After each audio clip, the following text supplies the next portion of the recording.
Welcome to the world of Dreamside Traveler.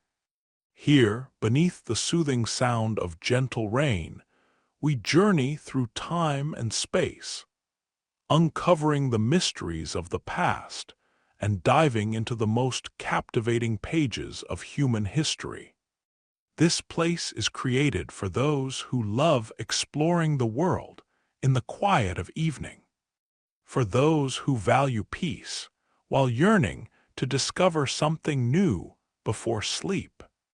If you enjoy what you're hearing, please give this video a like. It helps other people find our stories. Help us reach our first 1,000 subscribers in our club of nighttime history lovers. And the Dreamside Traveler channel will become your faithful guide to sleep. We're constantly adding new stories for your peaceful evenings. And if you have ideas about which historical topics interest you, or simply want to share your thoughts, leave comments below the video. I'm genuinely curious to know what inspires you. Now close your eyes. Feel this gentle rain outside your window. Allow yourself to relax. Our journey begins right now. You wake up on the cold stone floor, and the first thing you notice is the smell. It is a mixture of old blood, mold, sweat, and something much sharper, metallic, almost like the taste of fear itself. Your head is pounding. Your mouth is dry and sticky. For a moment, you do not remember where you are. Then you try to move your arms, and the heavy pull of the shackles on your wrists and ankles reminds you instantly. You are not in your own bed. You are not in a place where dreams end when you open your eyes. You are in the middle of a nightmare, and it has only just begun. The stone is cold against your skin, colder than you thought possible. Somewhere in the distance, you hear a slow drip of water, one drop at a time, as if the dungeon itself is counting your remaining moments. You try to sit up, but the chains rattle and scrape. It is dark, but not the full darkness of night. Instead, there is a sickly yellow glow coming from a torch outside your cell. The light moves, flickers, disappears, and reappears as someone passes by. The footsteps are slow, deliberate, heavy. They echo off the walls, bounce back and forth, making it impossible to know if someone is coming toward you or walking away. You try to remember how you got here. Bits and pieces come back. The arrest at your door, the accusations you did not understand, the rough hands grabbing you, the rougher words shouted in Latin by men in black robes. You remember the faces of your family, wide-eyed and pale, as they watched you being dragged away. You remember the street outside your home, wet with rain, and how even the neighbors would not meet your gaze. You try to remember what crime you are supposed to have committed. Heresy, witchcraft, blasphemy. Sometimes those words are enough. Sometimes you do not even need to know what you are accused of. It is enough that you are here and that someone wants you to confess. You wonder if it is still night or if morning has come. There are no windows, just thick stone walls, old as the city itself. Sometimes you hear voices through the stones, low and tired, murmuring prayers or curses. You cannot tell. There are screams, too, sometimes far away, sometimes closer, but always muffled, as if the dungeon itself is swallowing their pain. The footsteps stop. The torchlight grows brighter, and you see the shadow of a man outside your cell. The heavy door opens with a groan. He steps inside, holding the torch low, his face half lit, half swallowed by the gloom. He is not young. His hair is gray at the temples, but his eyes are sharp, cold, with a look that has seen too much suffering and maybe learned to enjoy it. He wears a long robe, black with a white cross stitched onto the breast. Around his waist is a belt heavy with keys, iron tools, small pouches.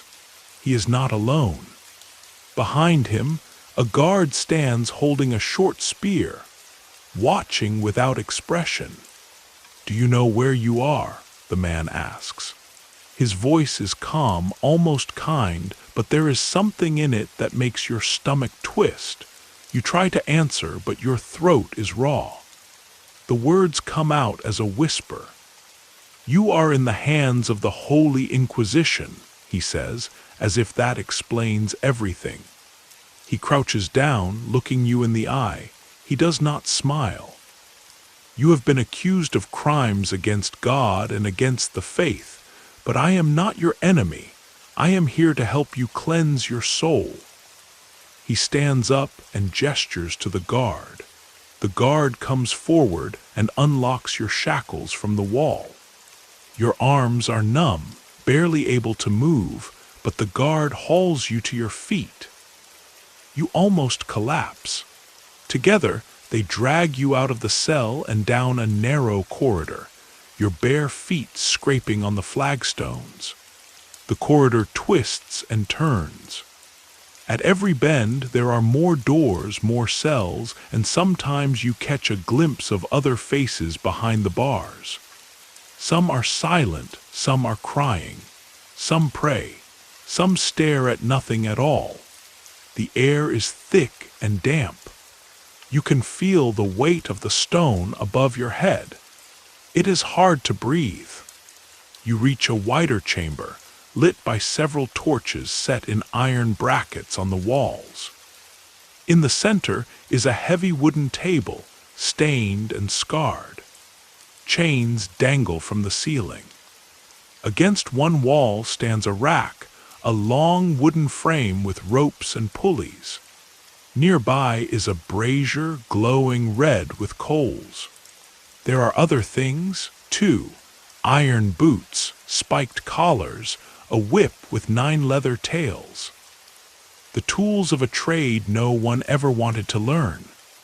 The Inquisitor gestures for you to be placed on the table.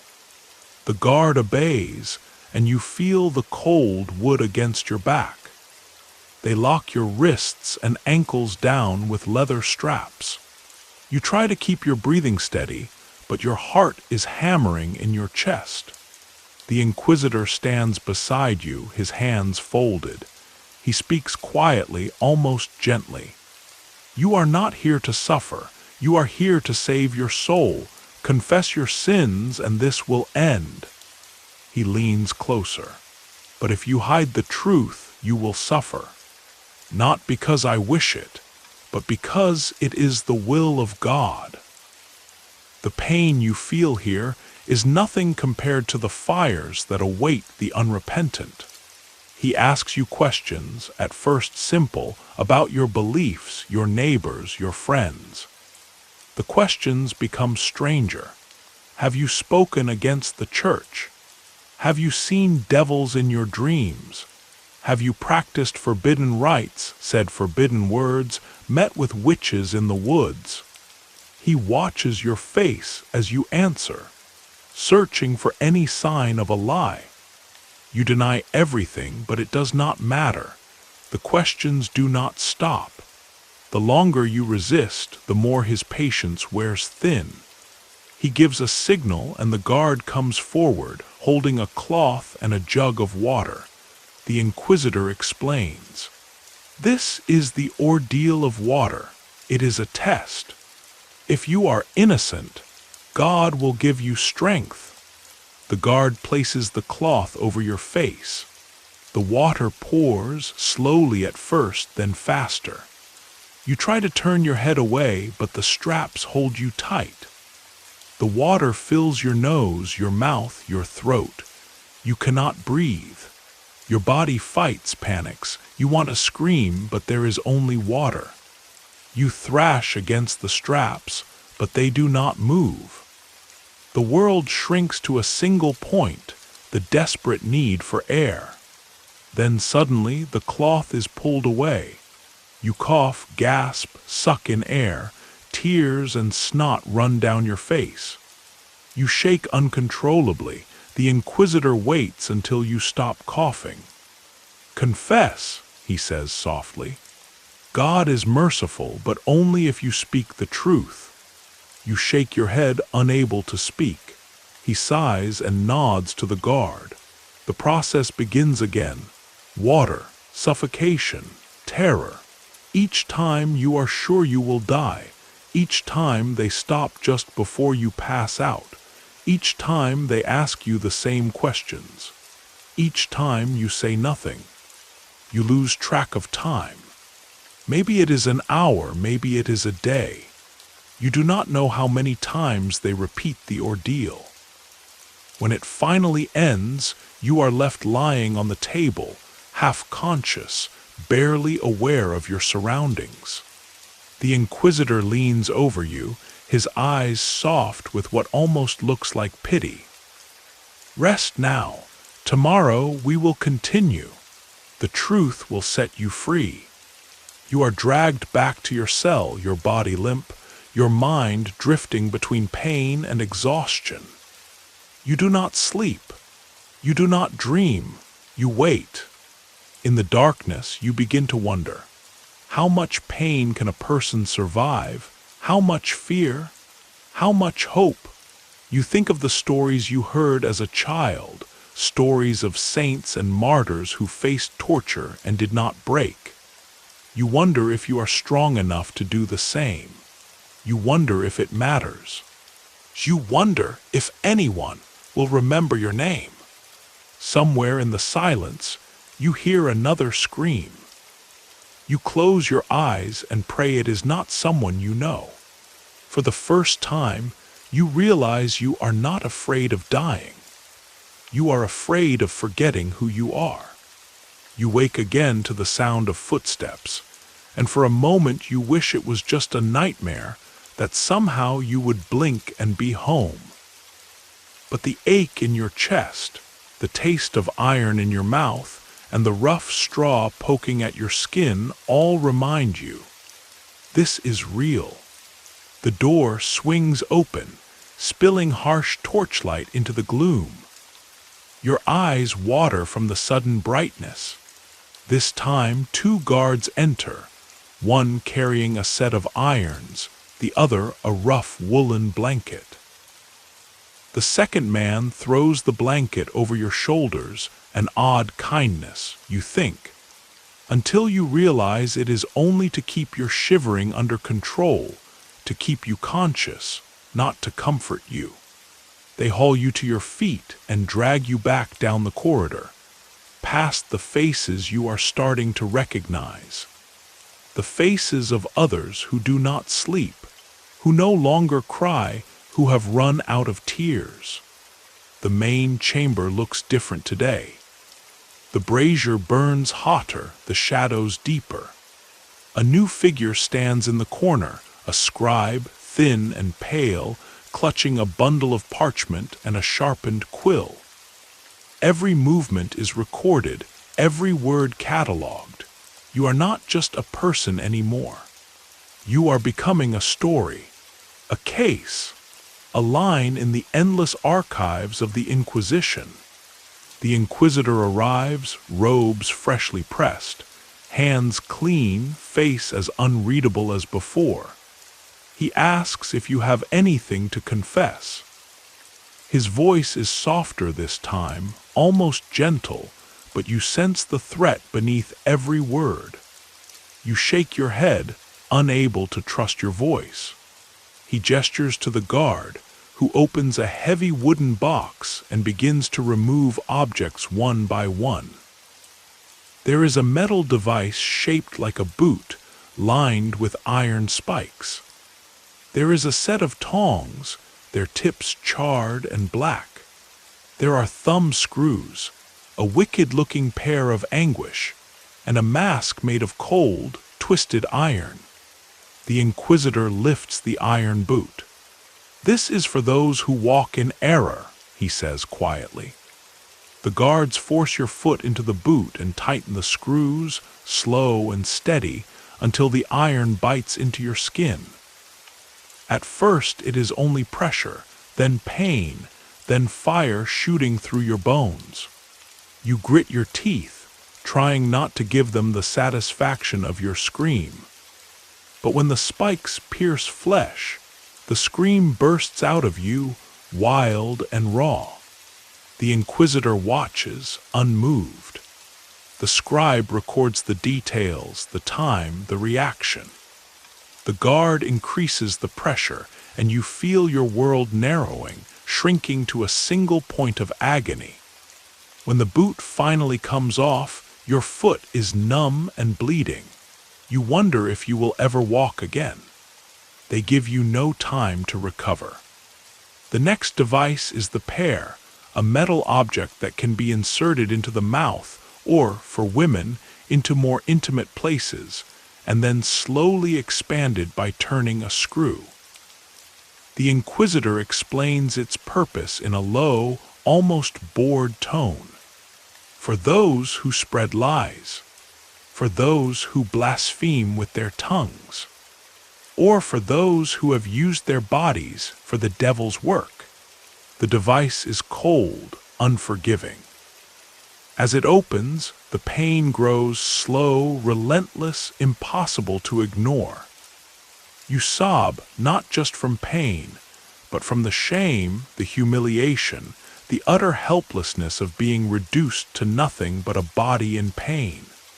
You see the guard smirk, just for a moment, and you realize that for some, this is not about faith, not about truth, but about power, about pleasure, about seeing how much suffering one person can cause another.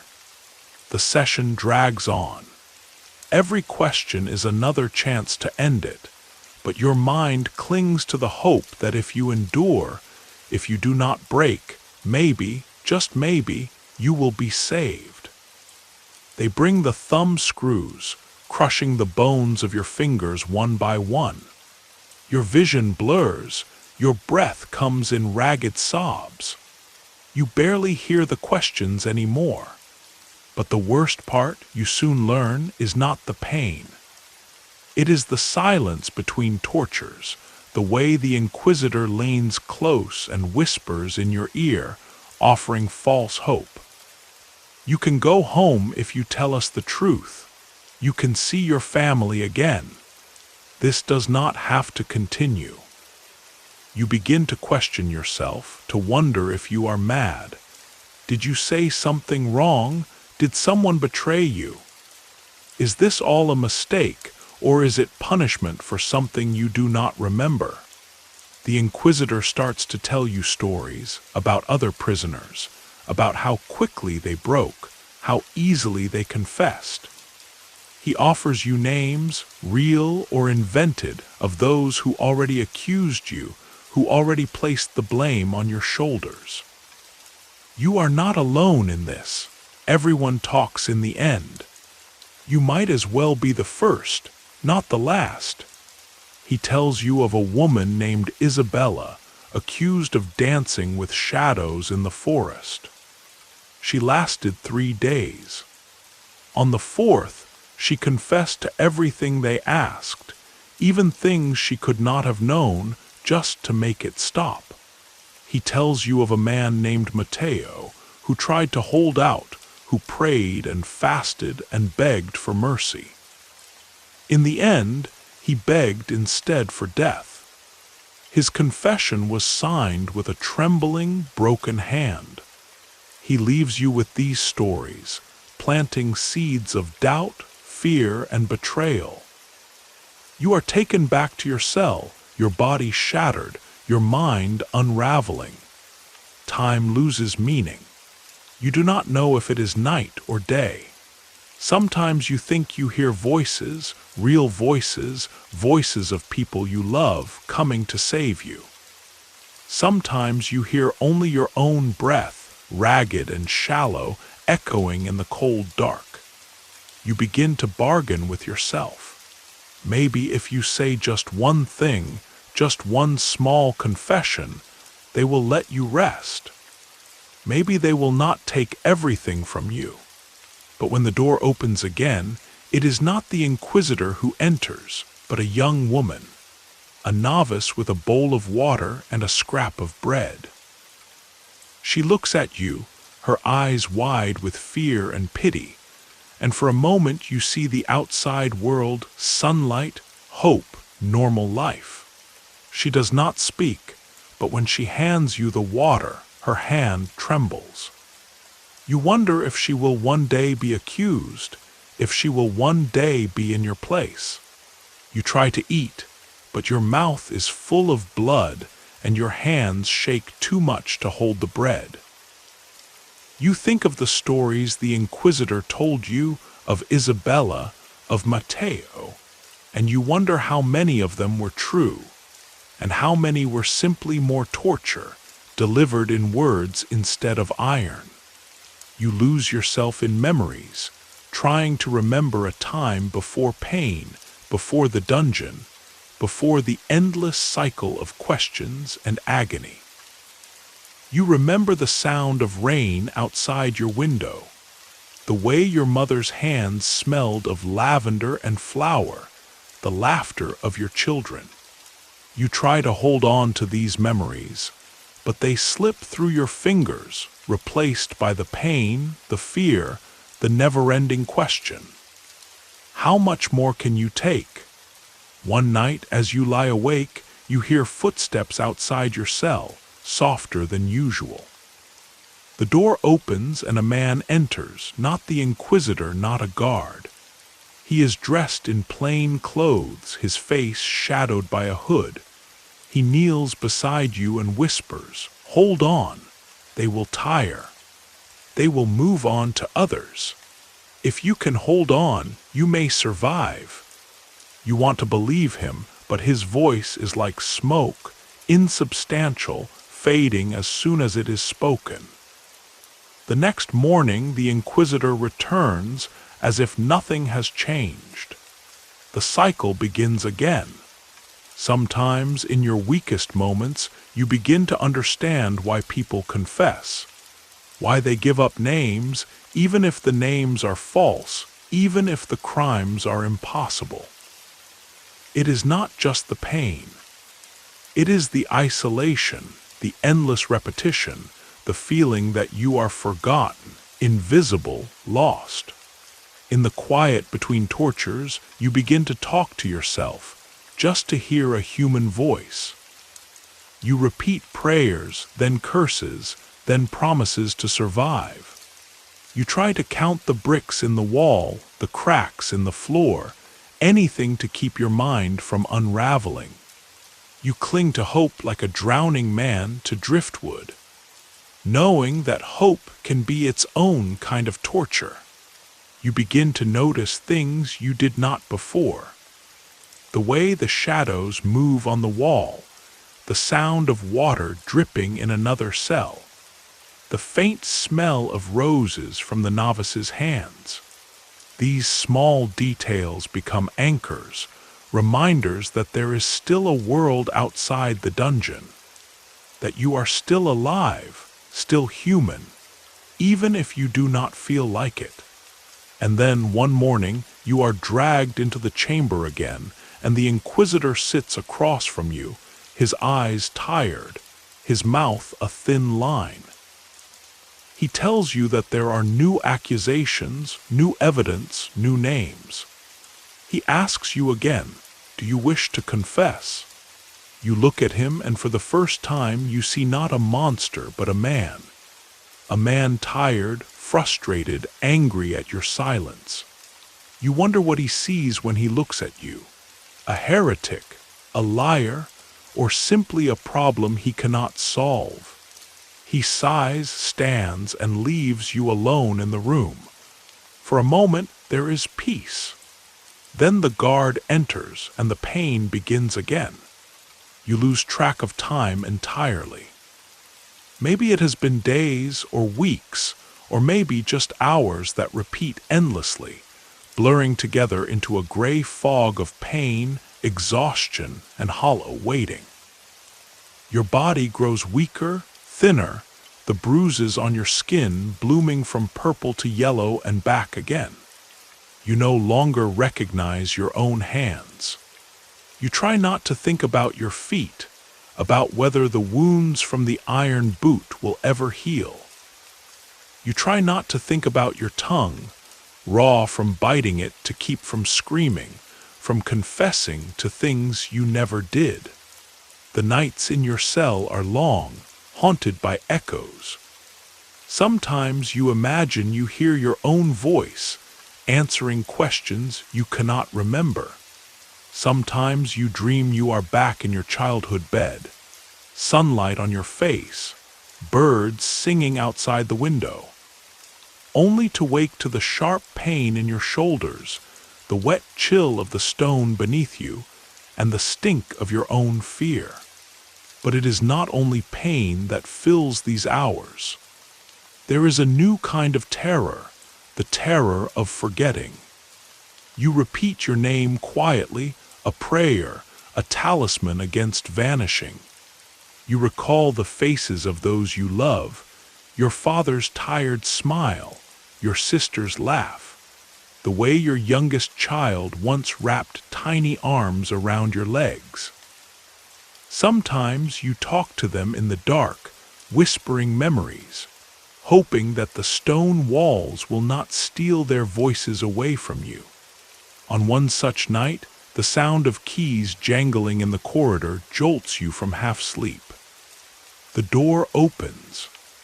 This time it is not the guards or the Inquisitor, but the novice girl again, her steps quick, her breath shallow. She kneels beside you, presses a scrap of linen into your hand, and whispers, "They say your neighbor confessed." Her eyes are full of terror and guilt. He named you, but he also named others. Everyone is naming everyone.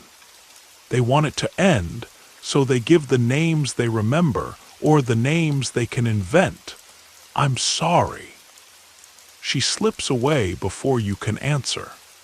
You stare at the scrap of linen in your palm, its edges frayed, a faint trace of rosewater lingering on it.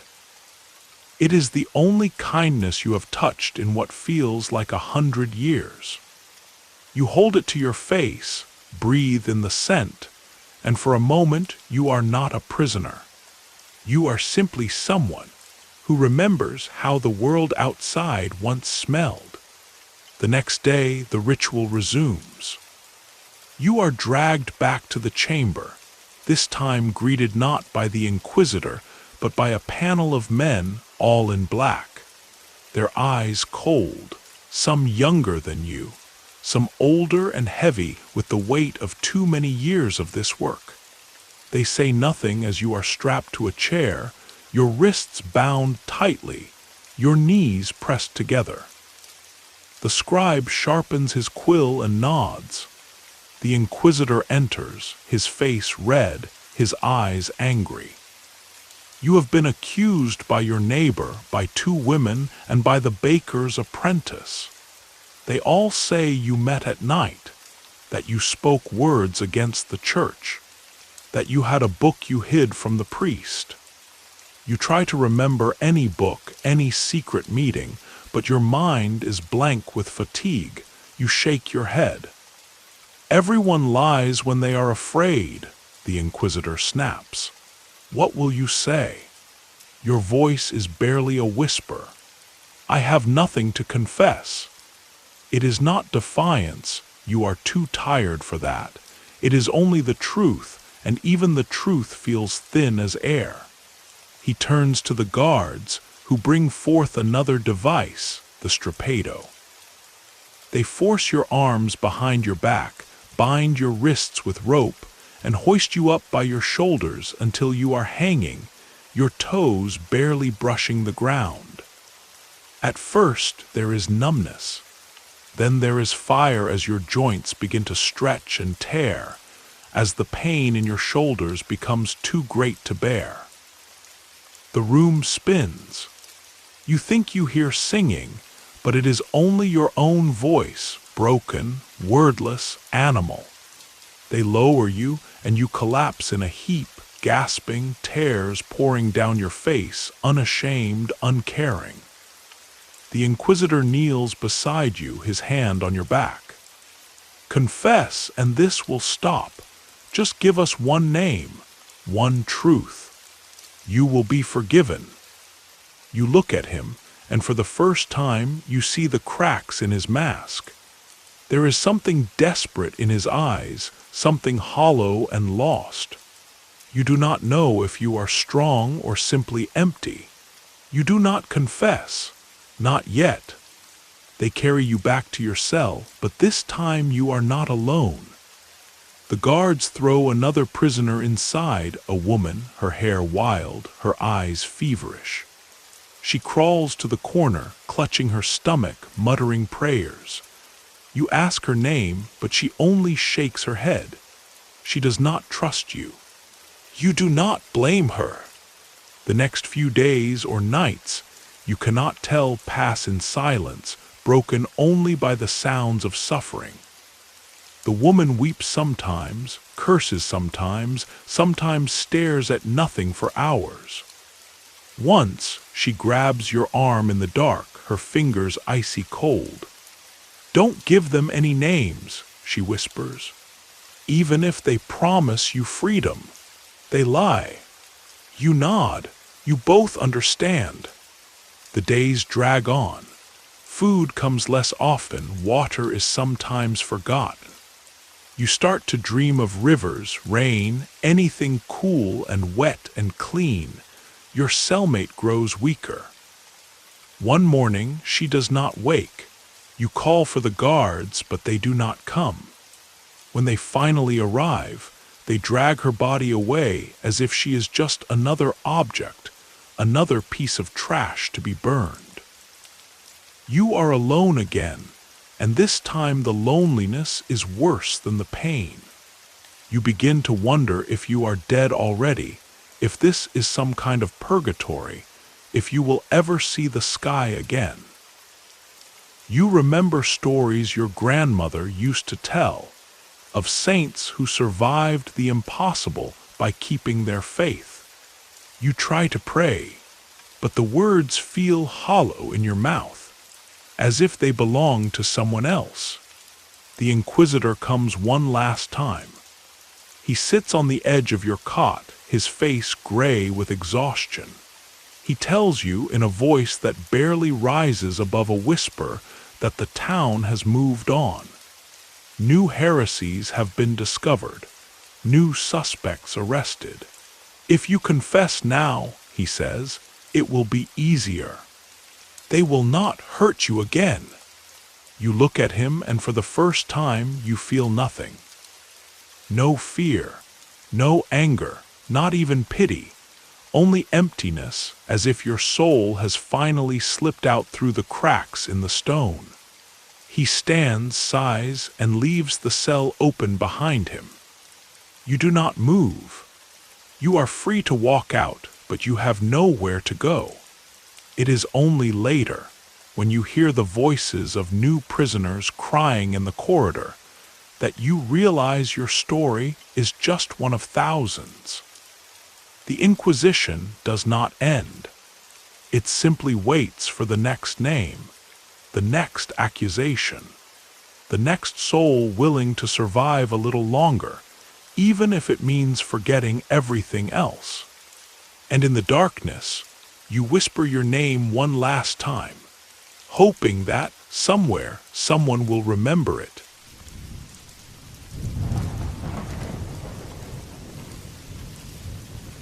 It is a chill morning in the heart of medieval Europe. The fog is thick, rolling through crooked streets and winding around the stone towers of a city that seems to have forgotten the warmth of sunlight. Church bells ring out over the rooftops, calling the faithful to prayer, and their echoes linger in the air like warnings. On this morning, the people of the town gather in the main square, some out of curiosity, some out of duty, most out of fear. They huddle close, their eyes darting between the soldiers in shining armor and the black-robed priests who stand watchful at the edges of the crowd. At the center of the square is a wooden platform. It is not new. The stains on its surface, the scars from old nails, and the darkened grain of the wood all tell stories the crowd would rather forget. But today, it is the stage for something new and terrible. A public display of justice, or what the rulers of the town call justice, dressed up in the language of faith and order.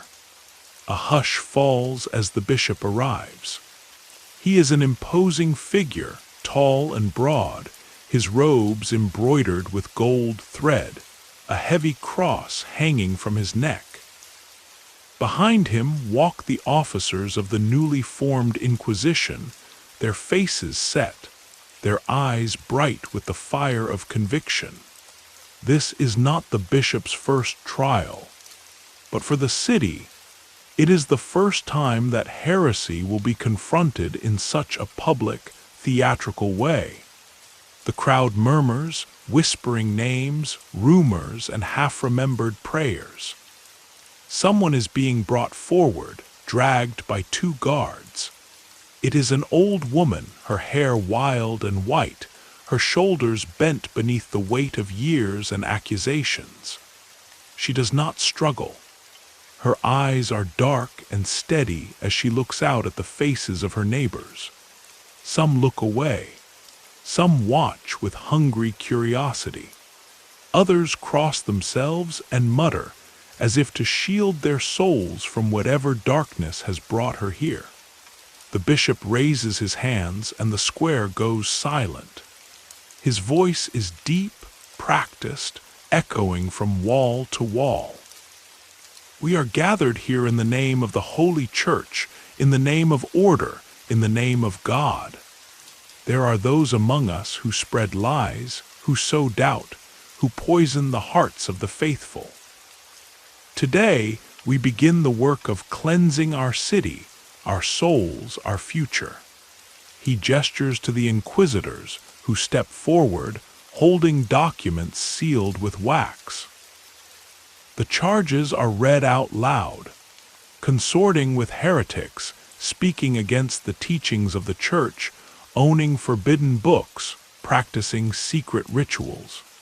The list is long, and with each new accusation, the crowd seems to shrink back a little further. No one knows how much truth is hidden in these words, but truth is not what matters this morning. What matters is the fear, and the need to show that the Church is watching, always watching. The old woman is asked if she will confess. Her voice is surprisingly strong for someone so frail. "I have nothing to confess," she says. The bishop's face hardens, and he nods to the guards. She is forced to her knees. The inquisitors begin to speak, not to her, but to the crowd. They talk about the dangers of doubt, about the poison of ideas that are not approved by the Church, about the fires that await those who stray from the flock. As the sermon grows louder, the crowd begins to shift, uneasy, frightened. They have heard stories of what happens in distant cities, rumors of whole villages burned, of scholars dragged from their beds at night, of children turned against their own parents. The bishop tells them that these measures are not cruel, but necessary.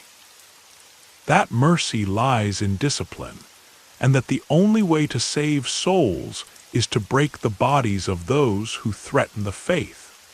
You stand at the edge of the crowd, your heart pounding. You do not know the old woman, but you know others like her, people who ask too many questions, who speak in ways that make the priests nervous, who read when they should be silent, who are different. You remember a story your father told you, a story that seemed harmless once. That when the wind blew from the east, it brought with it whispers from other lands, stories of other gods, other truths. Now, you wonder if such a story could bring the Inquisition to your own door. The old woman is sentenced without further ceremony. The bishop prays for her soul, the crowd mumbles Amen, and the guards lead her away. The trial is over before most people realize it has begun. But it is not the end. It is only the beginning. In the days that follow, the Inquisition's presence grows. Posters appear on doors and walls, warning of the dangers of heresy, encouraging people to report suspicious behavior. Meetings are held in secret, late at night, where priests and city officials compile lists of those who might be a threat. Some people leave the city, slipping away before dawn, carrying only what they can hold. Others stay and hope that if they keep their heads down, they will not be noticed. But suspicion grows like a sickness. Friends stop talking to each other. Families begin to whisper behind closed doors. Children are told not to speak to strangers, not to repeat what they hear at home. The city becomes a place of shadows and silence where every word can be dangerous. The first wave of arrests sweeps through the city just after the feast of St. Michael.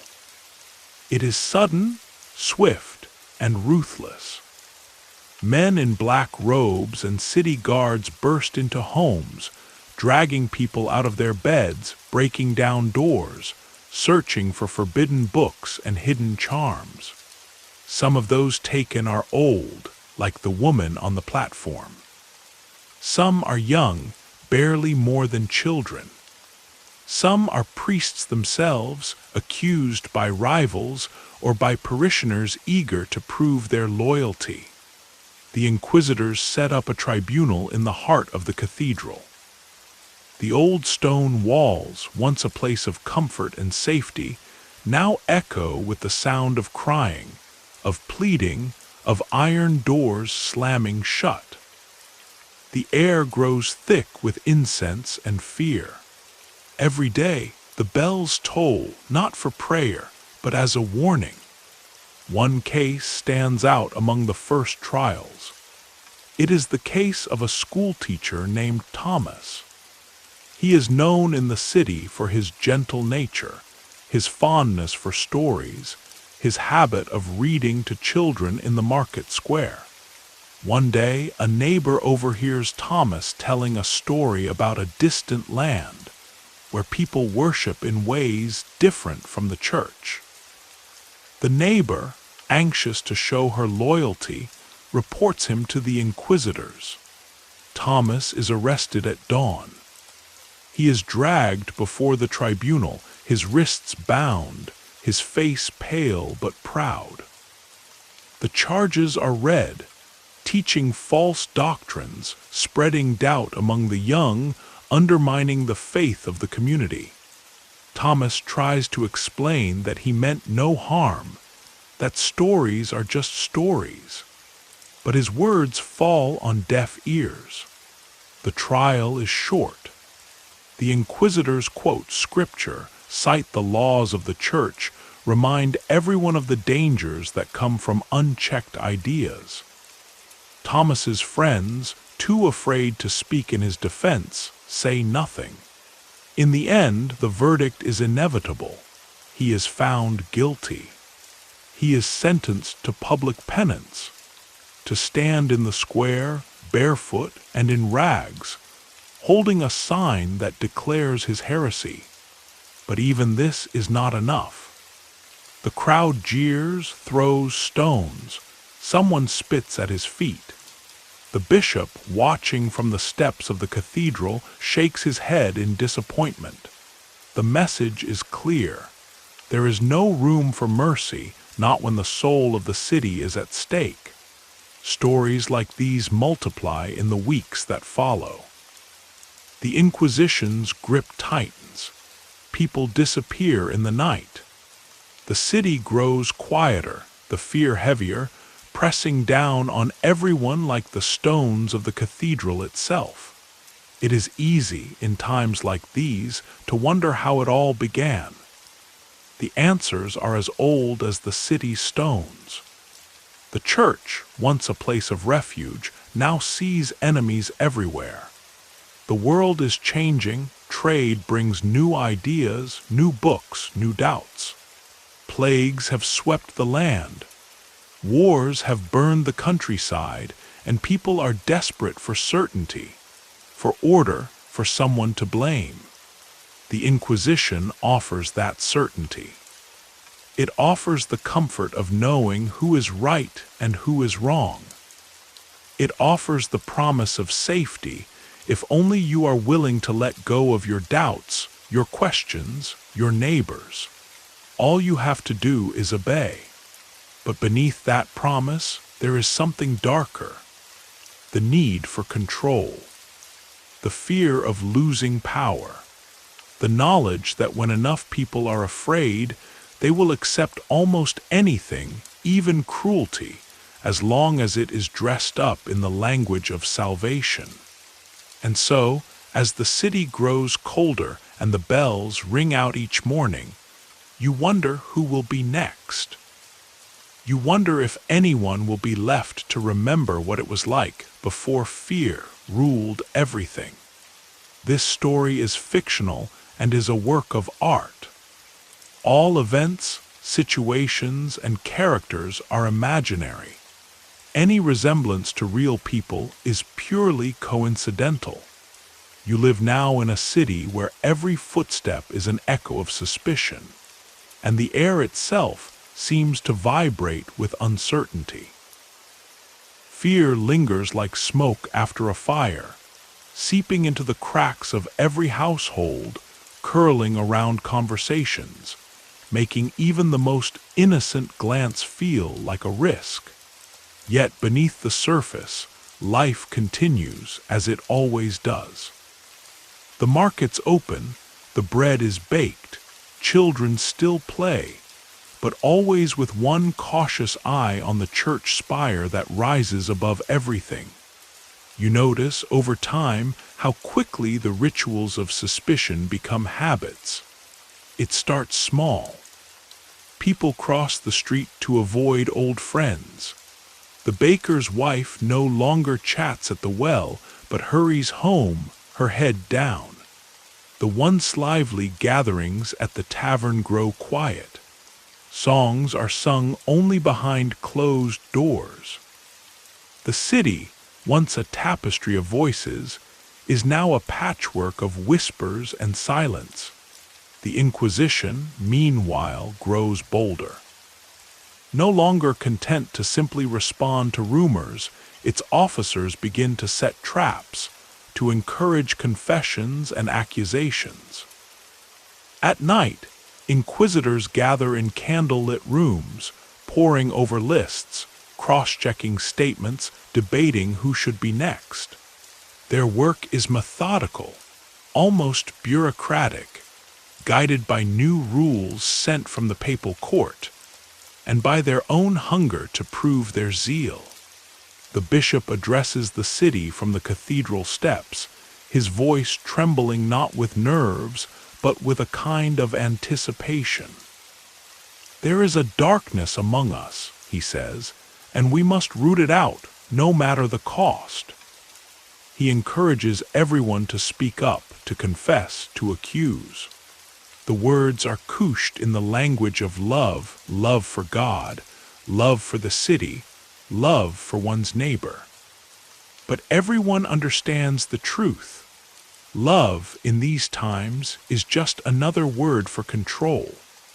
Among the first victims of this new order is a young woman named Agnes. She is neither rich nor influential. Her only crime is that she once nursed a dying stranger, a traveler who had fallen ill on the edge of town. Some say she used charms to ease his pain, old words whispered by her grandmother, words that do not appear in the holy books. When the man dies and rumors swirl, Agnes's fate is sealed. One morning, the inquisitors come for her. Her house is searched. Her few belongings are examined for signs of sorcery. An amulet, a dried sprig of rosemary, a book of prayers in a foreign tongue. These are all added to the list of evidence. She is marched through the streets, her face pale but proud, refusing to weep in front of her neighbors. In the square, the bishop asks her to confess. Agnes looks at the crowd and says simply, "I helped a man who was dying. If that is a crime, then let God be my judge." It is not enough. She is taken away, and later the smell of smoke drifts through the city. But the most chilling transformation is not in the actions of the Inquisition, but in the minds of ordinary people. Neighbors who once shared bread and laughter now watch each other for signs of difference. Mothers warn their children to never speak of dreams, never mention things seen in the woods. A boy is punished for reciting a rhyme his grandmother taught him, because it sounds strange. You hear stories of families torn apart, a brother accusing a brother, a wife turning on her husband, all in the hope that their own names will be spared. One afternoon, you hear a commotion in the market. An elderly priest, known for his gentleness, is being dragged to the tribunal. Someone claims to have heard him question a sermon, to have seen him reading a banned manuscript. The crowd, which once would have rallied to his defense, now looks away, afraid to be associated with him. He is convicted swiftly, stripped of his vestments, and sent away in chains. A new, younger priest takes his place, one who speaks only in approved words, who preaches only fear. In these weeks, you see the machinery of persecution refining itself. There are new forms to fill out, new types of evidence to collect. A whispered rumor, a glance in the wrong direction, the discovery of a hidden letter, any of these is enough. The inquisitors keep careful records. Each name is written in ink, each accusation stamped and sealed. Guilt is not a matter of proof, but of process. And all the while, the city tries to convince itself that this is for the best. The bishop promises that, once the evil has been removed, peace will return. The merchants say the same as they sell their goods with nervous smiles. Parents teach their children to pray louder, to cross themselves more often, to trust only those in authority. The atmosphere is tense, like the moments before a storm. Some people try to resist, quietly. Messages are passed in secret, warnings sent to those most at risk. A few brave souls hide fugitives in cellars, provide bread and water to those in need, whisper words of comfort when they think no one is listening. But even acts of kindness can become dangerous. More than once, you hear of someone being discovered, punished, made into an example for the rest. One night, you overhear two inquisitors arguing in a tavern, their voices hushed but fierce. "We must move faster," one insists. "The heresy spreads if we do not cut it out at the root." The other, younger and less sure, asks, "And if we make a mistake? If we accuse the wrong person?" The older man replies, "Better that one innocent suffer than that the whole city be lost."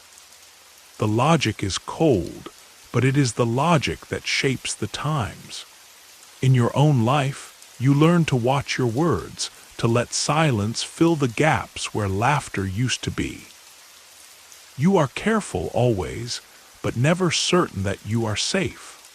Sometimes, at night, you remember a time when the city was filled with music, when the cathedral bells sounded joyful instead of ominous. You wonder if that world is gone forever, and so the Inquisition's shadow grows.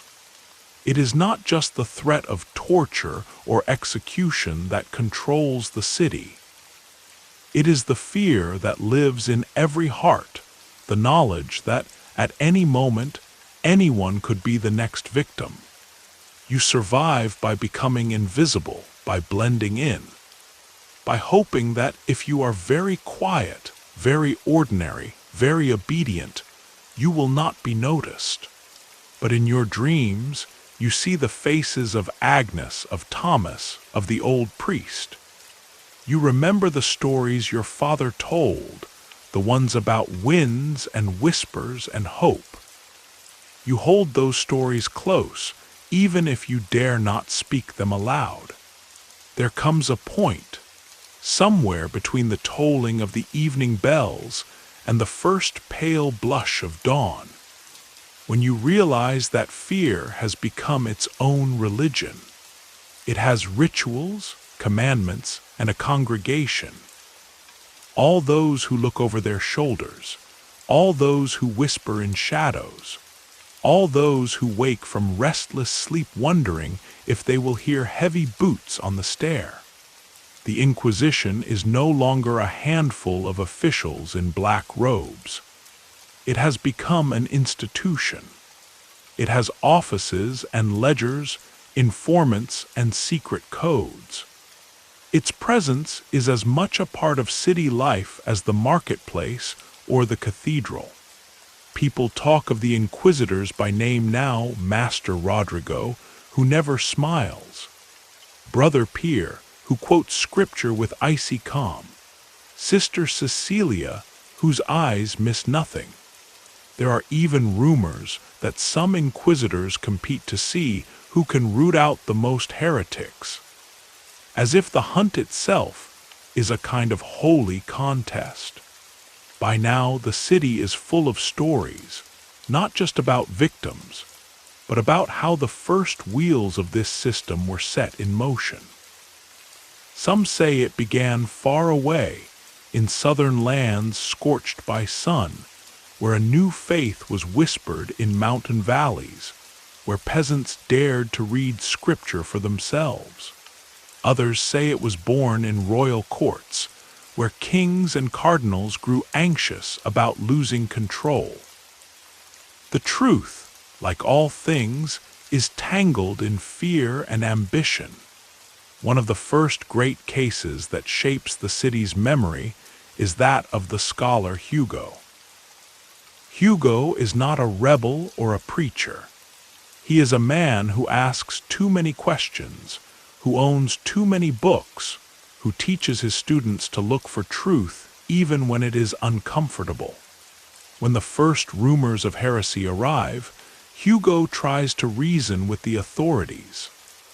He invites them to his home, offers them wine, shows them his library. He speaks of faith, of doubt, of the long tradition of debate in the church. But the inquisitors are not interested in debate. They want certainty. They want obedience.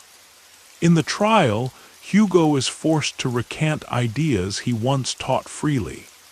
His books are burned in the square, their pages curling into black, wordless ash. He is paraded through the streets, a warning to all who would think too deeply or too differently. The city learns the lesson well. Knowledge, if not blessed by the right hands, is as dangerous as a plague. Another case, even more chilling, is that of the village on the outskirts, a place once known for its midsummer festivals and its music. A single accusation, whispered by a jealous neighbor, is enough. The inquisitors descend, their horses kicking up clouds of dust, their banners bright against the sky. They question everyone, search every cottage. Someone finds a wooden idol, a remnant of an older, gentler faith. That is all it takes. The village is condemned. The festivals end, the music stops. The land itself seems to grieve, fields left fallow, wells left untended. Survivors move away, taking with them only stories, heavy as stones. But perhaps the most haunting tale is not of the high-profile trials, but of the quiet, invisible ways the Inquisition changes daily life. It is the way a baker stops leaving extra loaves for the widow next door, afraid someone will think she is part of a secret group. It is the way a mother stops telling bedtime stories, worried her children will repeat something strange at school. It is the way lovers meet less often, letters burned before they are read, trust withering before it can even bloom. You begin to understand that the true power of the Inquisition is not just in its prisons or its punishments, but in the space it carves inside people's minds. It makes them its own jailers. It teaches them to doubt, to accuse, to betray. You hear that in other towns the same thing is happening. The Inquisition spreads along trade routes and pilgrim roads, following the scent of uncertainty. Everywhere it goes, it finds the same fertile soil, fear, envy, the hunger for safety. It promises to heal, but only wounds deeper. It offers order, but only by uprooting the old ways, the gentle traditions, the wildness of belief that cannot be contained in rules. And yet, even as it grows, there are moments of resistance, brief and bright as shooting stars. In a crowded street, you see someone slip a page of forbidden poetry to a friend. At night, voices sing an old song, soft and low, drifting out of open windows like a blessing. Sometimes, when the wind is right, you hear laughter again, quick, nervous, precious. These moments are small, but they remind you that the spirit of the city has not been broken, not completely. Still, the Inquisition endures. New edicts arrive from distant Rome, written in careful, elaborate Latin, urging even greater vigilance. The bishop holds more sermons, longer and louder, reminding everyone that the world is full of snares. He speaks of foreign lands, of enemies at the gates, of storms sent by God to punish the faithless. He tells the people that they must be ever watchful, ever ready to sacrifice, ever willing to report any hint of heresy. You wonder how long this will last. You wonder what will be left of the city when it is over. At night, you dream of the way things were before, the open doors, the feasts, the wild noise of the market. Sometimes you wake with tears on your face, not sure if you are mourning what you have lost, or what you fear you will still lose. One morning, as the bells ring out over the city, you realize the Inquisition has become something almost invisible. It is not just a set of laws or a group of men in black. It is a habit of the heart, a shadow that moves with you wherever you go. It is in the careful way people speak, in the nervous glances exchanged in the street, in the silent prayers whispered at night. But you also realize that, even in the darkest times, there is always something that endures, a story, a song, a memory of a better world. And that, perhaps, is the one thing the Inquisition can never quite destroy.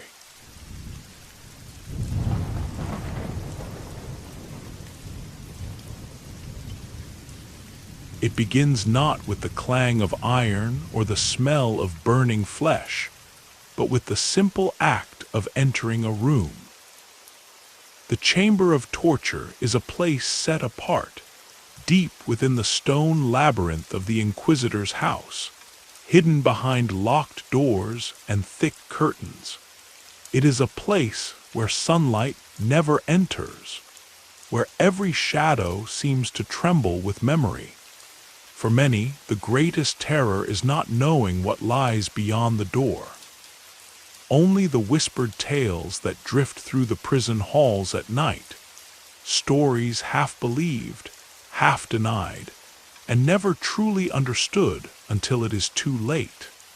The floor is swept clean, almost lovingly, by a servant who never looks anyone in the eye.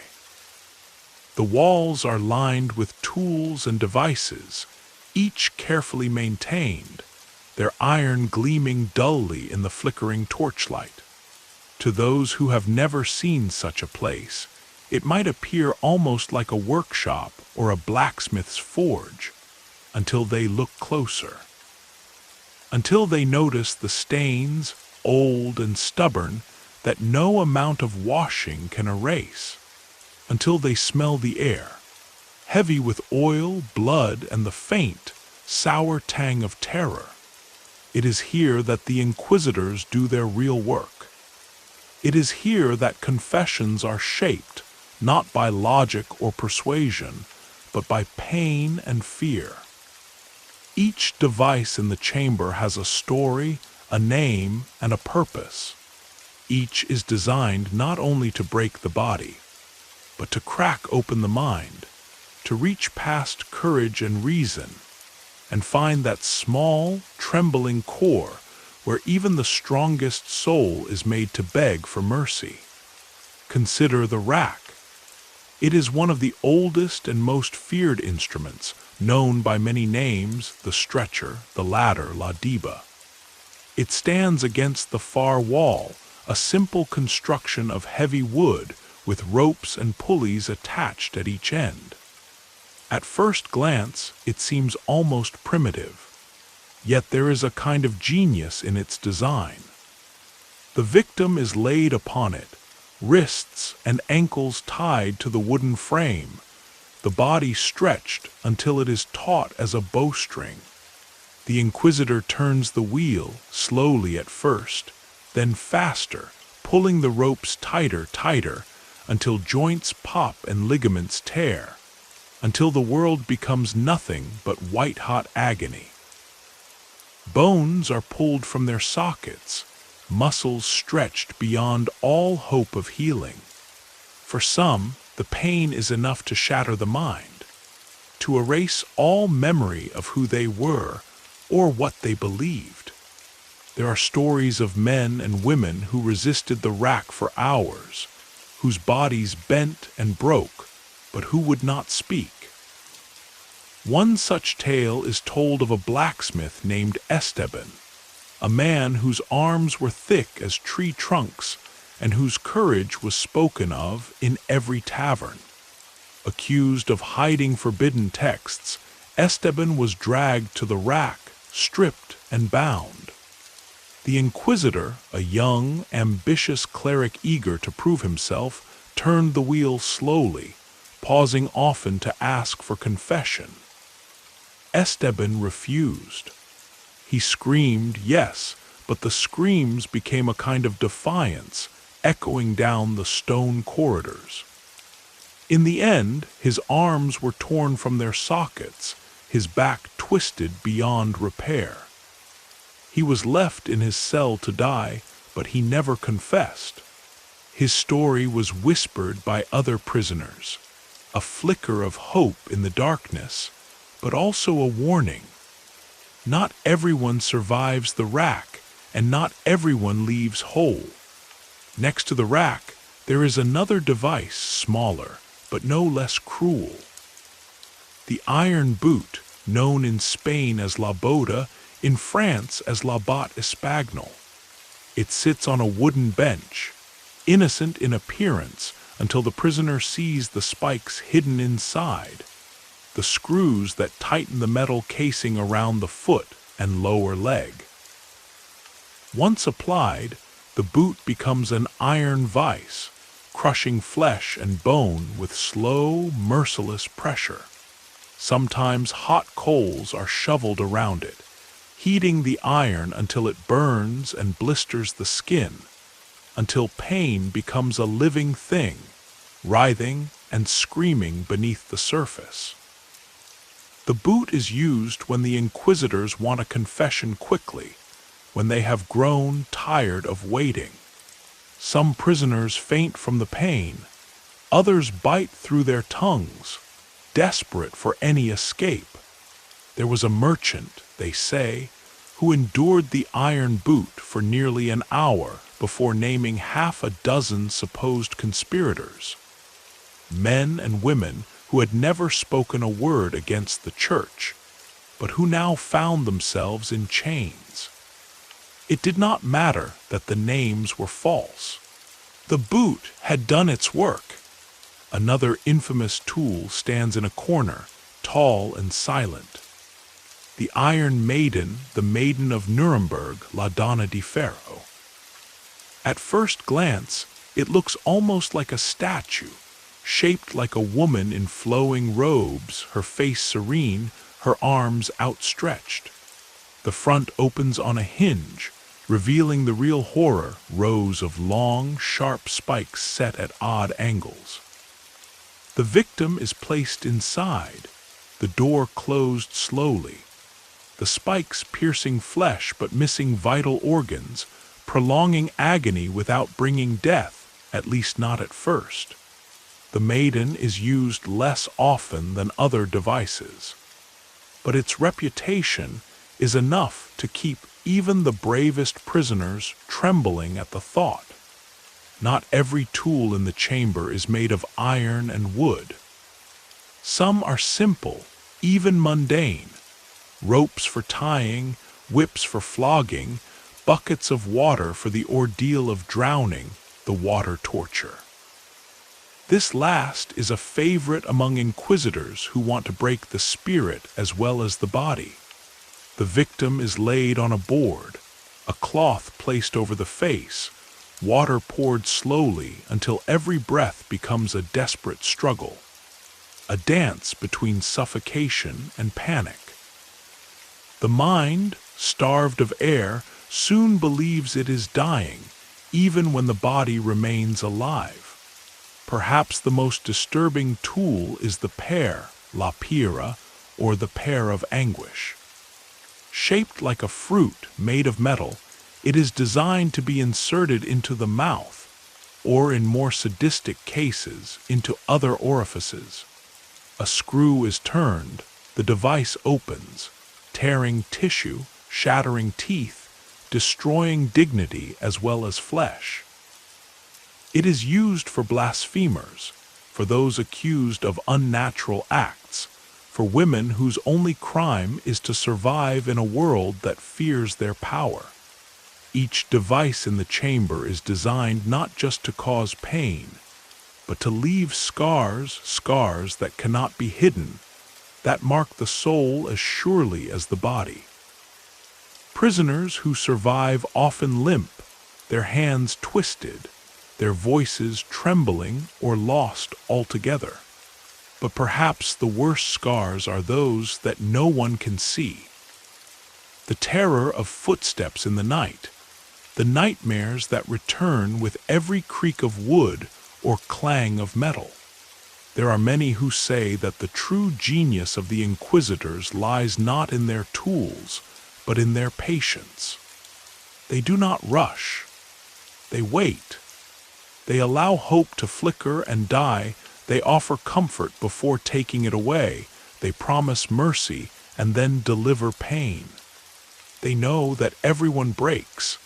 Given enough time, enough fear, enough loneliness. And yet, in every generation, there are stories of those who endured, not because they were stronger, but because they understood something the inquisitors could never touch. They understood that the body can be broken, but the truth once spoken, can outlive any torment. There is a peculiar quiet that falls over the torture chamber in the hour before dawn. It is the time when the last of the candles burn low, when the echoes of screams finally fade into silence, and when even the inquisitors step out for fresh air, leaving their tools behind in shadow. It is in these still moments that the true weight of the chamber settles into the stones, saturating the air with memories no amount of scrubbing can erase. On one such morning, a young man named Lucas is dragged into the room, wrists bound, eyes wide with terror. He is a miller's son, accused by a rival of consorting with witches after his crops grew despite a season of drought. His crime, like so many others, is more about envy and chance than actual guilt. Yet here he is, shivering as the inquisitor reads the charges, his voice a flat monotone echoing off the damp walls. Lucas stares at the array of instruments, his gaze lingering on each one as if hoping that, by understanding them, he might somehow escape their purpose. The inquisitor begins with the thumbscrews, a deceptively simple device. 2 metal bars notched with sharp ridges, tightened by a screw that turns with sickening precision. Lucas's hands are placed between the bars, and with each turn the pressure builds. Bones splinter, nails turn black. He tries to bite back the pain, but the sound that escapes his lips is almost a song, a broken, wordless plea for mercy. But mercy is not a currency in this room. The inquisitor leans in, voice gentle, as if offering advice. Confession is the only path to forgiveness. The longer you resist, the worse it will become. The threat hangs heavy in the air, and as the screw turns again, Lucas begins to speak, pouring out names, secrets, anything he can remember, true or false. In that moment, pain makes a liar of almost anyone. The session does not end there. Lucas is hoisted onto the strappado, his arms bound behind his back, a rope threaded over a wooden beam. The inquisitor signals, and the guards haul him upwards, his body lifted until his shoulders pop with an audible crack. For a moment he hangs, suspended between earth and sky, and the chamber is filled with a silence deeper than any scream. When they lower him, his arms dangle useless, his breath coming in shallow gasps. He will never work the mill again. There are other victims. Each has their own story, but the ending is often the same. A seamstress accused of owning a book written in strange script is subjected to the water torture. She is strapped to a wooden board, her face covered with linen, water poured again and again until she begins to drown, lungs burning, mind fracturing.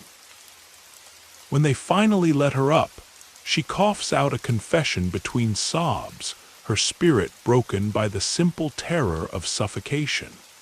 A young nobleman, accused of doubting the church's miracles, finds himself facing the inquisitor's daughter. A device little more than a chair lined with sharp spikes.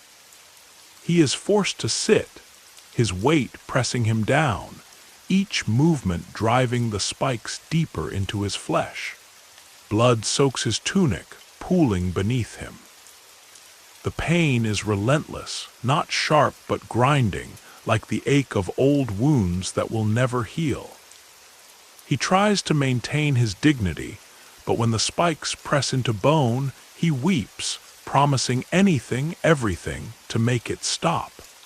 And then there are the stories that are never spoken aloud, the punishments reserved for those whose crimes are considered unspeakable. For them, the pair of anguish awaits. It is used with a cold, methodical cruelty, sometimes accompanied by jeering laughter from guards who have seen too much pain to care any longer. Those who survive seldom speak again. Their bodies are marked by wounds that never heal, their minds trapped in memories darker than any cell. But perhaps the most insidious tool in the chamber is one that cannot be touched or seen.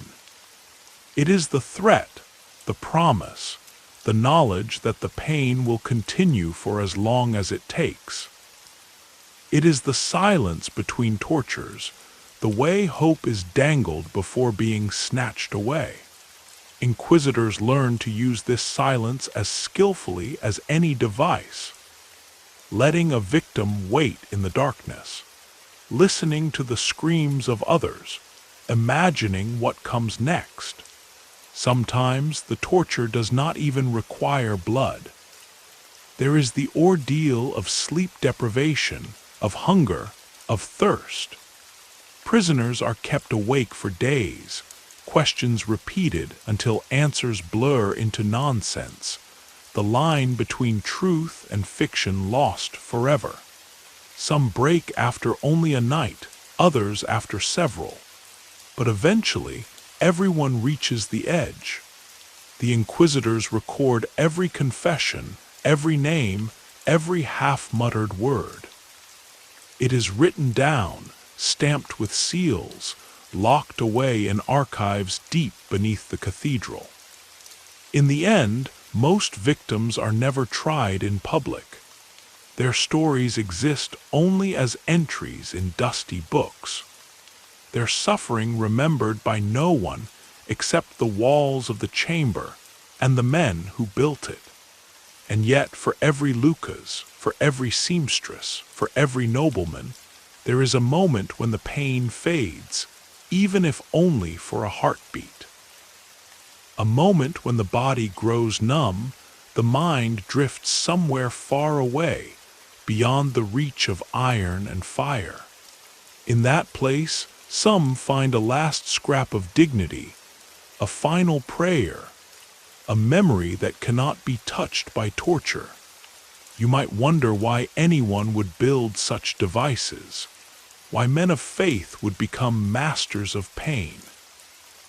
The answer, if there is one, lies in the tangled roots of fear, power, and the desperate urge to control. In their own minds, the inquisitors tell themselves that suffering is a form of salvation. That pain is the only way to reach the truth. But in the quiet after the screams, even they must sometimes wonder if the darkness they serve is not only in their victims, but in themselves. The chamber changes with every passing year, every new inquisitor, every fresh rumor of heresy in the streets outside. New tools appear on the shelves, old ones are sharpened and oiled, and the rituals of torture become almost a ceremony. A dark liturgy that promises redemption but delivers only scars. If you look closely at the walls, you will see not only the marks left by iron, but the traces of hands that gripped the stones, fingernails clawing for something to hold onto when the world shrank to pain and terror. Sometimes the room fills not with the groans of the tortured, but with the whispers of those who watch. Inquisitors discuss their craft in low voices, debating which device works fastest, which leaves fewer visible wounds, which inspires the most fear. Their language is the language of physicians, but their medicine is agony. There is an old legend, whispered in the cities of Spain, about a man known only as the master of chains. It is said that he invented the saw, a device reserved for the most hopeless cases. The victim is hung upside down naked, his feet bound, and the saw is drawn slowly between the legs. Gravity ensures that the blood flows to the head, keeping the victim conscious for as long as possible. The process is slow, methodical, and so horrifying that even the hardest inquisitors rarely speak of it. Yet, like every tool in the arsenal, it serves its purpose: to make an example of those who dare to resist, to turn even defiance into a story of warning for all who witness it. Other devices are subtler, but no less cruel. The garrote, a simple cord or metal band, is used to strangle, to silence, to end suffering with a snap, or to prolong it, depending on the inquisitor's mood. The breast ripper, a twisted iron instrument, is reserved for women accused of the darkest crimes, a punishment designed as much for humiliation as for pain. The spiked chair, heated from beneath, forces the victim to sit while flesh sizzles and burns. The pressure is relentless, but the true agony comes from the knowledge that help will not come, that the screams only echo back from cold stone. In one infamous case, the inquisitors bring in a healer, an old woman beloved by the poor for her herbs and gentle words. She is accused of witchcraft, a crime defined more by superstition and envy than any real evidence. The inquisitors parade her through the market, her head bowed, her hands bound with rope. In the chamber, she faces the Iron Maiden. They tell her that if she confesses, she will be spared. She refuses. They open the heavy iron doors, revealing the hollow body lined with spikes. She steps inside without protest, her eyes closed in silent prayer. The doors shut, and for a long moment the chamber is silent, the only sound the faint rasp of metal on metal.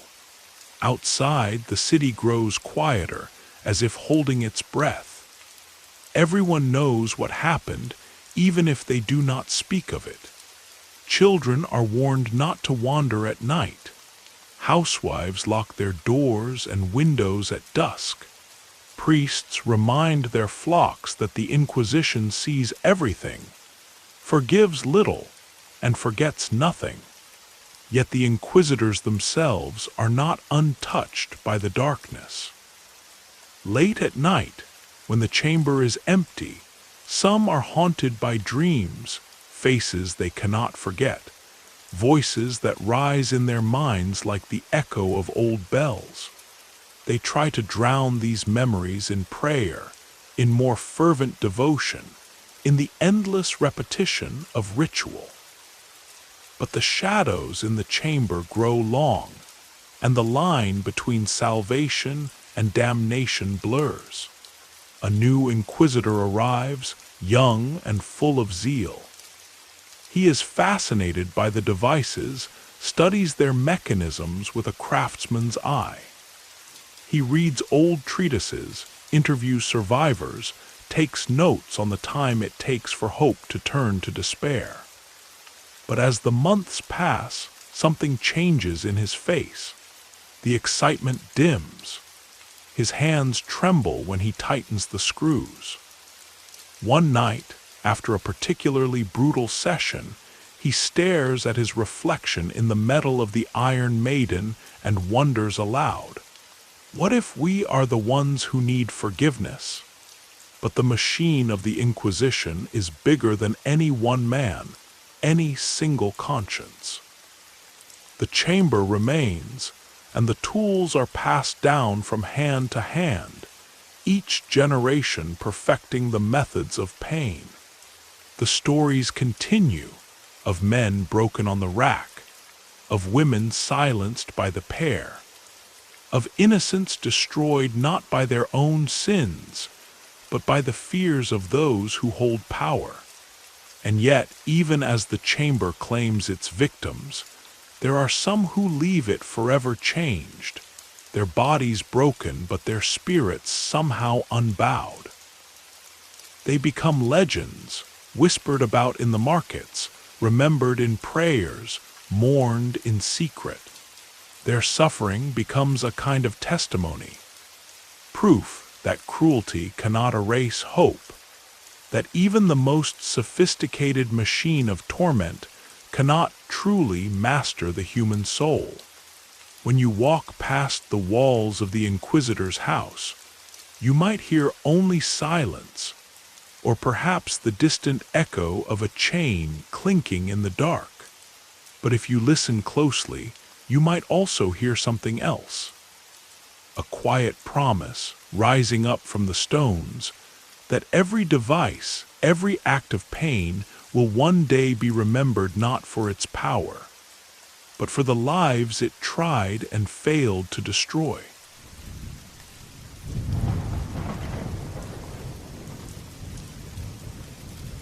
It is strange how quickly the world can shrink. The prison cell is not large, not even wide enough to stretch your arms, and the only light seeps through a high, narrow slit in the wall. The walls sweat with damp, and the stones seem to lean closer every hour, as if trying to press the breath out of you. The silence is so complete that you can hear your own heartbeat, feel the blood pulsing behind your eyes. Sometimes you whisper just to prove you still have a voice. Time means nothing here. The only way you know another day has passed is when the door grinds open and a guard shoves in a bowl of stale water and a heel of bread. Sometimes they forget. Sometimes they only pretend to forget. You learn to wait, to listen, to mark the passing of hours by the change in your hunger, the ache in your joints, the dreams that crowd in around you when you try to sleep. Isolation is the first tool.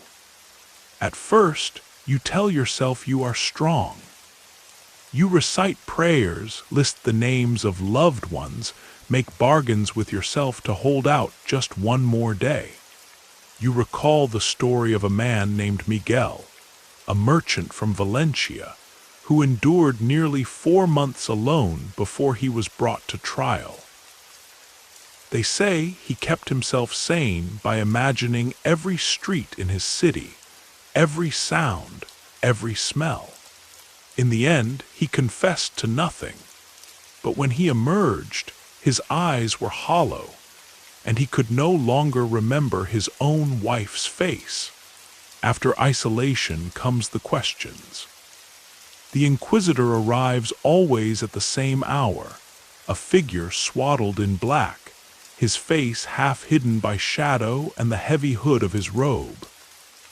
He carries no weapons, only a sheaf of papers and a quill, but his voice is a knife, sharp and patient. The questioning is relentless. He sits across from you, never raising his voice, never growing angry, repeating the same questions again and again in different words with different twists. Why were you seen speaking with your neighbor at dawn? What did you mean when you refused the priest's blessing? Who taught you to read? The questions spiral inward like a tightening noose, dragging old doubts and fears into the light. Sometimes you find yourself answering before you even think. You begin to doubt your own memory, your own innocence. There is an art to the Inquisitor's work. He does not threaten at first. Instead, he offers comfort.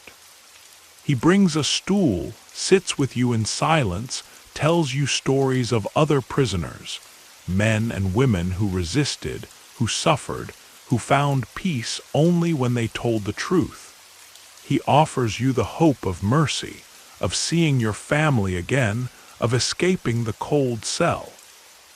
He offers you forgiveness, if only you will speak. but the mercy is a mirage. If you hesitate, if you falter, the mask slips. The Inquisitor's words turn sharp. He reminds you that the punishment for heresy is severe, that even the innocent can suffer if they refuse to cooperate. He hints at things worse than pain, the loneliness of being forgotten, the betrayal of friends who might accuse you to save themselves, the possibility that your silence will bring suffering to your family. He lets you think, just for a moment, that you can save someone else by confessing. It is this, the fear for others, that breaks most prisoners. There is a story of a woman named Lucia, a widow from Toledo, who held out against weeks of interrogation, refusing to confess. But when the Inquisitor told her that her son had been arrested, that he would suffer unless she spoke, Lucia gave them everything: names, places, half-remembered rumors twisted into confessions. Later, she learned her son had never been arrested at all. The threat was only a shadow, but it was enough. You begin to understand that the real torture is not the devices in the next room, but the slow, grinding erosion of trust and hope. Every word you say is written down, twisted, repeated back to you until you do not recognize yourself. The Inquisitor reads aloud supposed confessions from others, some real, some invented. He claims your friends have already named you, that your neighbors have betrayed you. Sometimes he offers you a letter, a scrap of parchment bearing the handwriting of someone you love, but the message is always the same. Confess, and this will end. Every day is a trial. The walls close in, the questions circle tighter. You begin to doubt not only your memories, but your very soul. You wonder if you did something wrong, something you cannot remember. You pray for sleep, but when it comes, it brings only nightmares of endless corridors, of voices calling your name and vanishing before you can answer. And then the worst day arrives. The Inquisitor comes not alone, but with 2 guards. He says there has been new evidence, new accusations. You are told you must testify against someone else, a friend, a family member, a neighbor you barely know. The threat is clear. If you refuse, the pain will begin. If you agree, you might be spared. The decision is yours, but the outcome is always the same. Someone suffers. There is a story passed from cell to cell about a monk named Gabriel. He was known for his wisdom and calm, a man who taught forgiveness and kindness. When the Inquisition came, Gabriel was arrested on suspicion of hiding forbidden texts. He endured weeks of questioning without breaking, but in the end, they brought in his novice, a young man who looked up to Gabriel as a father. They told Gabriel the novice would be tortured unless Gabriel confessed. Faced with this impossible choice, Gabriel did what so many before him had done. He signed his name to a confession he knew was false, and the novice was spared, at least for a while. But Gabriel was never the same. The next morning, he was found in his cell, silent and staring, as if his spirit had fled. You realize, as days turn to weeks, that the true power of the Inquisition lies not in iron, but in the mind. It is in the cold, patient way the Inquisitor waits for you to betray yourself. It is in the careful way he builds doubt, brick by brick, until you are left alone in the darkness, unsure of anything but your own terror. And yet, somewhere deep inside, you search for a way to resist. You hold onto a memory, a face, a word that cannot be twisted. Sometimes it is enough to get through another day. Sometimes it is not. There are nights in the cell when you wake unsure if you have been sleeping at all, or if the darkness has simply shifted shape. Sometimes you imagine you hear footsteps outside, the scrape of boots on stone, the rattle of keys. Sometimes you wait for the door to open, for the questions to begin again.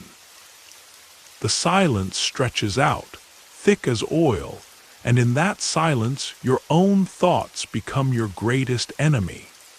You begin to realize the walls are listening. Every word you mutter, every prayer you dare to whisper is reported back. You notice the guards staring too long at you, their faces unreadable.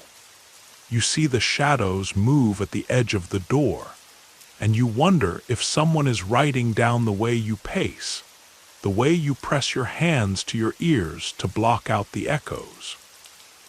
The sense of being watched always becomes its own kind of torment. Sometimes the Inquisitor mentions things you did not say aloud, details you thought only in your own mind. Did you speak in your sleep? Or has your fear started to betray you in ways you cannot control? The days blur into each other. Hunger and thirst, light and darkness all blend together. You lose count of time. The only markers are the interrogations, each one an island in the sea of nothingness.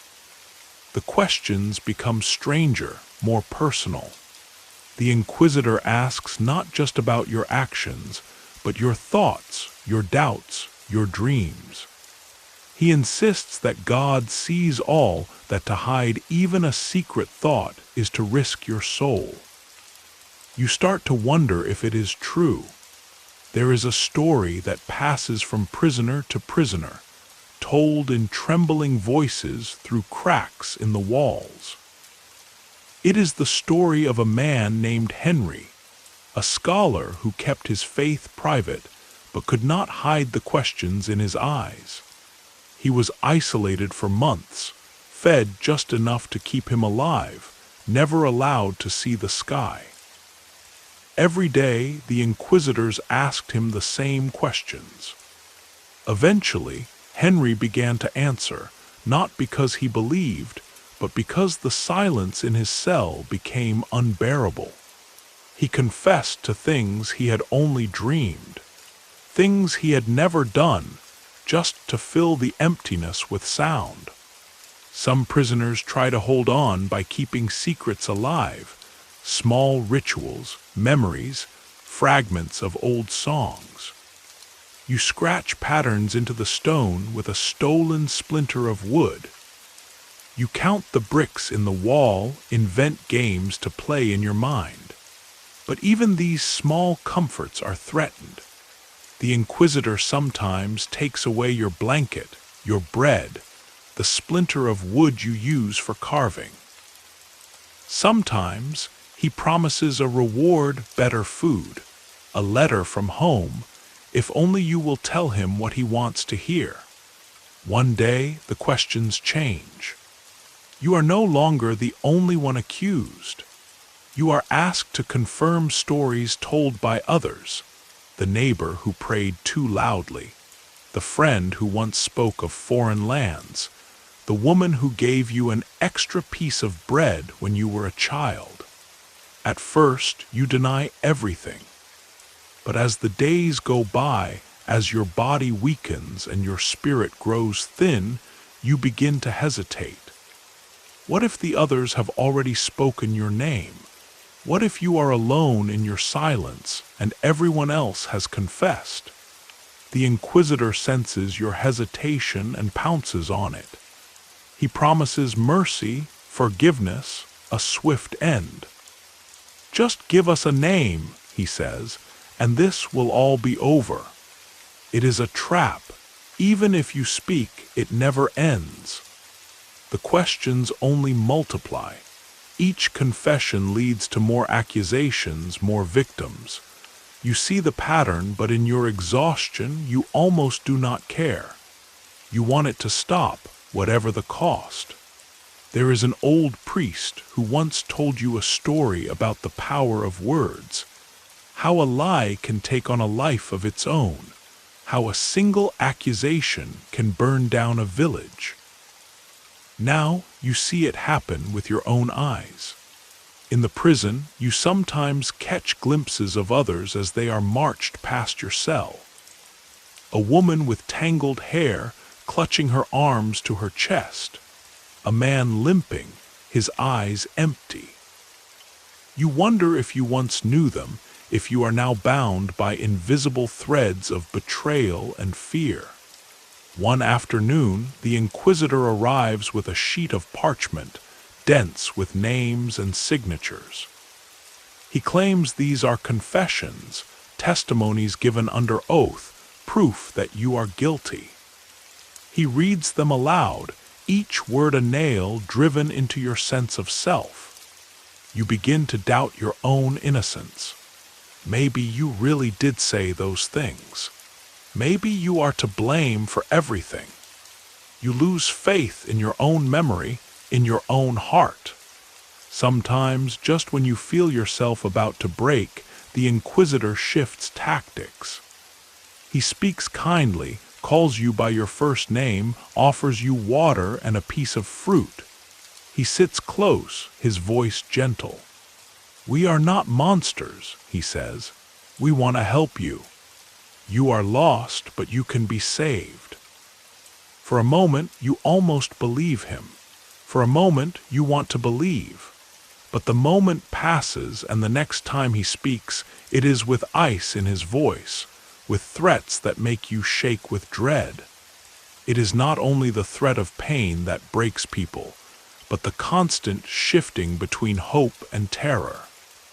One day you are told you will be released. The next you are threatened with torture. The not knowing, the endless uncertainty, becomes its own punishment. You hear, whispered through the walls, the story of a young mother who endured months of questioning. She was promised freedom if she testified against her husband. She refused at first, but after weeks of hunger and loneliness, after hearing the screams of others, she finally gave in. When she was released, she was a ghost, unable to look anyone in the eye. Her husband was never seen again. The worst part is the way the system uses your own words against you. Every answer is a trap. If you remain silent, you are guilty of defiance. If you speak, your words are twisted, written down, signed, and sealed. The Inquisitors are patient. They know that time is on their side. They do not need the truth. They only need surrender.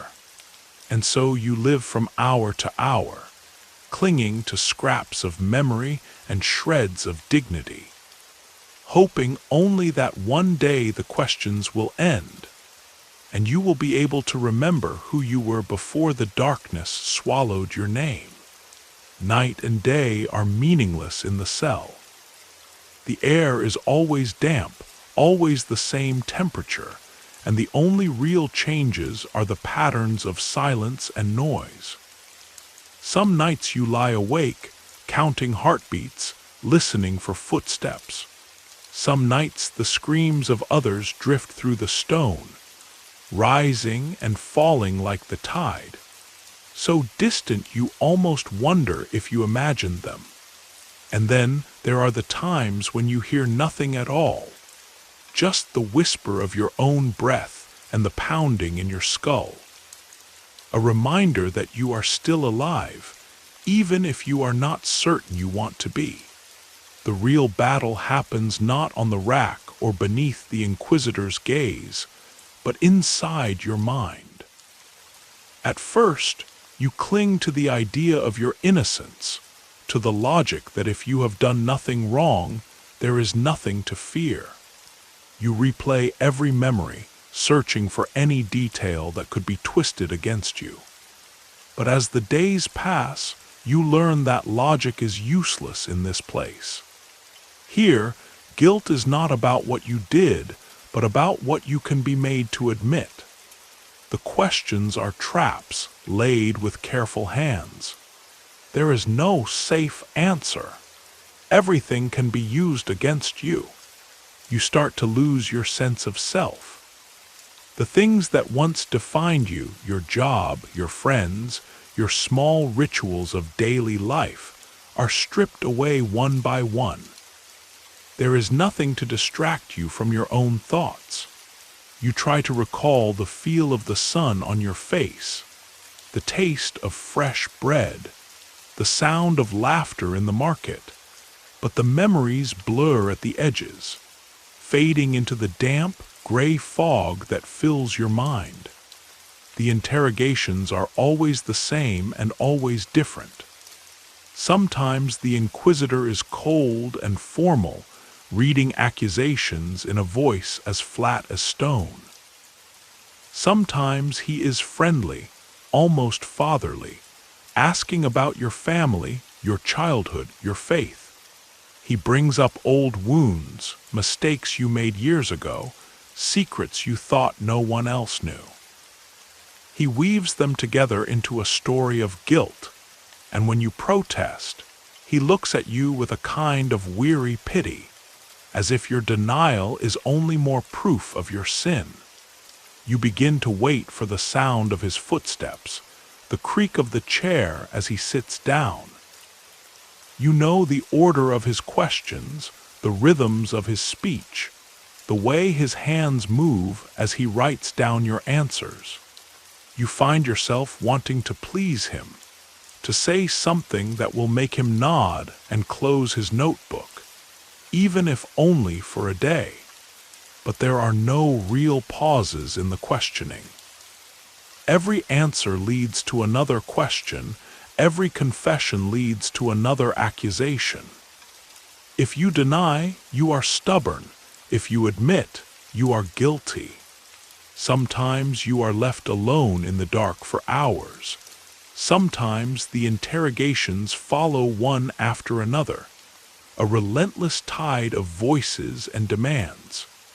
You never know what to expect. The uncertainty is its own kind of pain. The worst days are when the inquisitor pretends to be merciful. He tells you that your suffering can end, that you have only to confess, that God will forgive you. He offers you food, water, a blanket for the night. He promises news of your family, the chance to write a letter, to see the sky once more. And for a moment, you almost believe him. For a moment, you are ready to say anything, do anything, just to end the endless cycle of questions and doubt. But the promises are empty. The mercy is an illusion. Each confession brings only more demands. Each act of submission is used against you. The inquisitor never forgets, never forgives. He knows how to press every weakness, how to twist every hope into a weapon. One night you are awakened by a new sound, the sobbing of a child in a neighboring cell.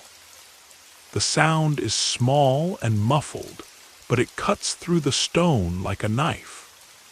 Later, you learn that the inquisitors have begun to arrest children, to use them as leverage against their parents. The fear that already filled the prison now becomes something deeper and colder, a terror that settles in your bones. You hear stories whispered in the dark, stories of mothers who confessed to anything to spare their sons and daughters, of fathers who broke down in tears when faced with the cries of their children.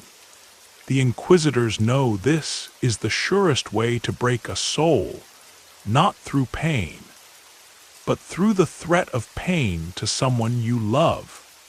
You try to resist, to tell yourself that you will not give in, but the lines between right and wrong between truth and lie begin to blur. You wonder if there is any difference anymore.